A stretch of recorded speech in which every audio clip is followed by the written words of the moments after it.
Olá pessoal, tudo bem? Dando continuidade aos nossos estudos breves sobre a confissão de fé, nós iremos retornar a partir da segunda sessão e da terceira sessão. A segunda sessão diz o seguinte: com a designação de Sagrada Escritura ou Palavra de Deus escrita, todos os livros dados por inspiração de Deus para serem a regra de fé e prática são agora enunciados todos os livros do Antigo e do Novo Testamento, como segue. Bom, irmãos, o que seria isso? Primeiramente, nós precisamos retornar ao nosso capítulo anterior, que foi sobre a revelação natural, ou seja, que tudo que fora criado comprova a essência de Deus, além de um testemunho interno acusando, ora defendendo o homem quanto a possíveis coisas morais que ele venha a estar fazendo. Todas essas duas coisas servem como acalento aos nossos corações quanto à existência de Deus. Mas esses conteúdos, eles são insuficientes quando colocados à necessidade de haver uma revelação maior, uma revelação específica que traz a existência de Deus, ou seja, o conhecimento sobre Deus e coisas concernentes à salvação e a sua vontade declarado através dessa revelação específica. Após a queda, obscureceu-se o conhecimento espiritual do homem. O que seria isso? Após a queda, houve a separação, houve morte espiritual para o homem. O homem não é capaz de agradar a Deus no período pós-queda.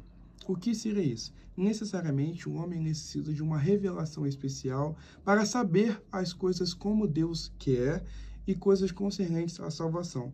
Tudo isso está dito na palavra de Deus, que é Jesus Cristo que nos reconcilia com Deus, que é Jesus Cristo que traz o nosso encontro com Deus.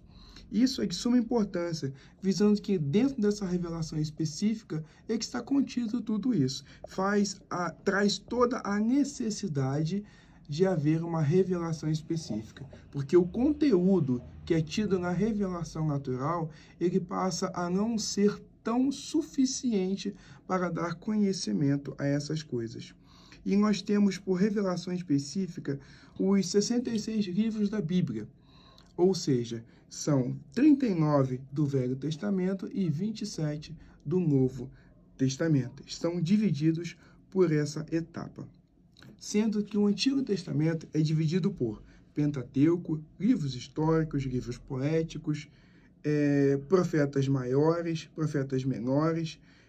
E por que são esses livros? Primeiramente, irmãos, nós precisamos ter a segurança de que Jesus e os seus discípulos confirmaram esses livros. Biblicamente, nós podemos ver que eles falam acerca desses livros, o qual eu citei anteriormente, como sendo palavra de Deus.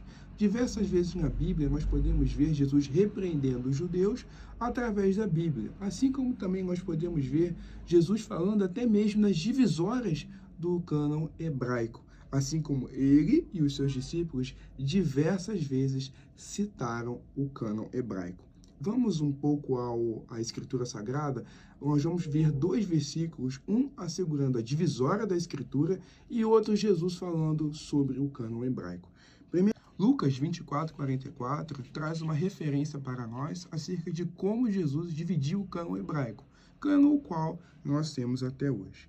A seguir, Jesus lhe disse: são estas as palavras que vos falei, estando ainda convosco. Importava se cumprisse tudo que de mim está escrito na lei de Moisés, os profetas e nos salmos. Olha Jesus, irmão, dividindo a Torá e dividindo os profetas também, assim como a divisória cuja qual nós temos. E em João 5,39, traz uma ideia para nós de que Jesus havia sido falado na Escritura através dele, da vida dele, como seria a vida dele, como seria a morte dele. João 5,39. Examinai as Escrituras, porque julgais ter nela a vida eterna, e são elas mesmas que testificam de mim. Esse aqui é um texto também que nós podemos ver que Jesus repreende os judeus. Fala que da vida eterna é retirada, que a Escritura Sagrada fala da vida eterna, mas também fala sobre a vida. Os apóstolos também citam diretamente as Escrituras, ou seja, de um modo até mesmo que individual. nós podemos ver em Atos 1,16. Irmãos, convinha que se cumprisse a escritura que o Espírito Santo proferiu anteriormente por boca de Davi, acerca de Judas, que foi guia daqueles que o prenderam. Aqui nós podemos ver, um dos apóstolos, Pedro, falando sobre Davi, que era das pessoas também de muita evidência no Antigo Testamento. E esse é o cânon, irmãos, que nós temos até hoje. Até os judeus compartilham do mesmo cânon nosso, esse cânon hebraico, que são os 39 livros contidos nesse cânon. O Novo Testamento é composto por 27 livros, por pessoas que conviveram com os apóstolos de Jesus e pelos próprios apóstolos de Jesus, como, por exemplo, João, como, por exemplo, o próprio Lucas não conviveu e escreveu tanto Atos quanto o próprio Evangelho. Então, algumas pessoas que não conviveram diretamente com Jesus, mas foram instruídos por pessoas que conviveram com ele de um modo direto. E são os livros, são 27 ao todo. Os 4 evangelhos, Mateus, Marcos, Lucas e João. Nós temos Atos, nós temos algumas cartas paulinas como Romanos, 1ª e 2ª Coríntios, Gálatas, Efésios, Filipenses, Colossenses, 1ª e 2ª Tessalonicenses, 1ª e 2ª Timóteo, Tito, Filemão, Hebreus, que ainda não tem o escritor de um modo direto, Tiago, 1ª e 2ª Pedro, 1ª, 2ª e 3ª João, Judas e Apocalipse. Esses 27 livros compõem o cânon do Novo Testamento. Agora nós iremos também falar sobre inspiração, que também é um tema da nossa confissão de fé. O que é inspiração? Basicamente, inspiração é a influência sobrenatural que alguns homens receberam da parte de Deus, ou seja, do Espírito Santo, para escrever a Bíblia. E nós, como reformados, adotamos um método orgânico de inspiração. O que é isso? Nós não cremos que Deus ditou para nós o que deve ser escrito ou não escrito. Nós cremos na influência do Espírito Santo, mas também aliado ao gênero literário de cada escritor da Bíblia, de cada pessoa que escreveu, cada pessoa que relatou, cada pessoa que fez o registro da Escritura Sagrada. Nós podemos ver isso quando nós comparamos alguns evangelhos, até mesmo do Antigo Testamento. As pessoas viam as coisas do mesmo jeito, mas relatavam de forma diferente. E isso não foi retirado à obra inspiradora do Espírito Santo, porque convertiam pecadores, faziam com que as pessoas tinham consciência de quem Deus é e de quem elas eram. Vamos falar sobre 2 versículos para que possa enriquecer mais o nosso pequeno estudo.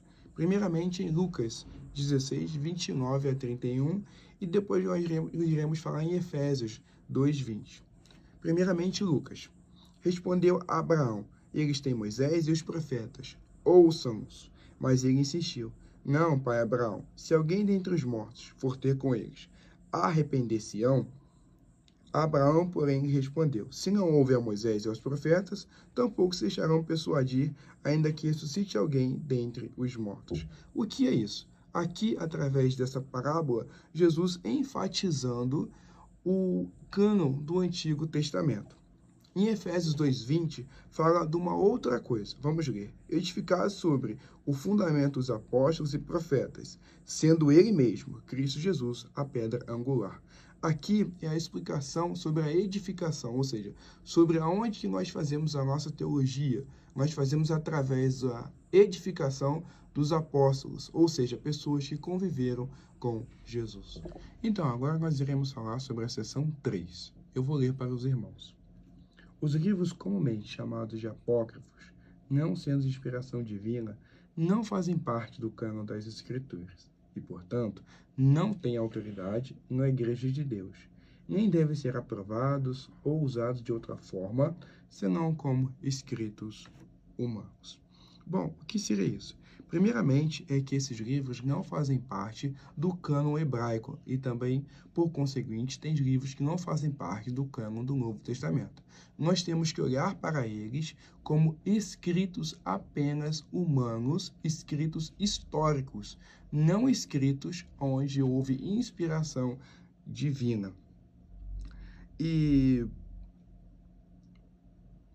alguns livros foram adicionados após o Concílio de Trento, por conta quando a Igreja Católica, né, é uma contra-reforma, e foram esses livros: Tobias, Sabedoria, Judite, Eclesiástico, Baruque e os 2 livros de Macabeus. Também colocaram uma adição ao livro de Daniel, a história de Susana, inseriram um 3º capítulo, o Cântico das Crianças, e acrescentaram no final do livro a história de Bel e o dragão. Esses livros, irmãos, eles são livros puramente humanos, são históricos, livros que devem ser considerados dessa forma, e não sendo como inspiração, não fazendo parte da Igreja de Cristo. Em nenhum momento, nenhum dos discípulos, nem Jesus Cristo, nem os pais da igreja, nenhum deles comentaram acerca desses livros anteriormente falados. 3 versículos para que possam dar mais sentido ao nosso estudo aqui. Primeiramente, nós iremos ler Lucas 24, 44. Nós já lemos isso, mas eu gostaria de ler de novo. A seguir, Jesus lhe disse: são essas palavras que vos falei, estando ainda convosco. Importa se cumprir tudo que de mim está escrito na lei de Moisés, nos profetas e no Salmo. A gente não vê nenhum desses livros sendo falados aqui como livros canônicos, né? Romanos 3, 2. Muito sobre todos os aspectos, principalmente porque aos judeus foram confiados os oráculos de Deus. Aqui é uma importância do cânon judaico. Se os judeus não consideram ainda, né, esses livros, é porque esses livros não são como inspiração divina. 2 Pedro 1, 21. Porque nunca, jamais qualquer profecia foi dada por vontade humana. Entretanto, homens santos falaram da parte de Deus, movido pelo Espírito Santo. Aqui a gente vê a inspiração sendo muito clara, né? A inspiração como um mecanismo na escrita da Bíblia, nunca tirando a pena do escritor, mas usando apenas o registro do escritor como palavra de Deus. Bom, esse é o nosso estudo, irmãos. Espero que vocês tenham gostado. Um abraço a todos.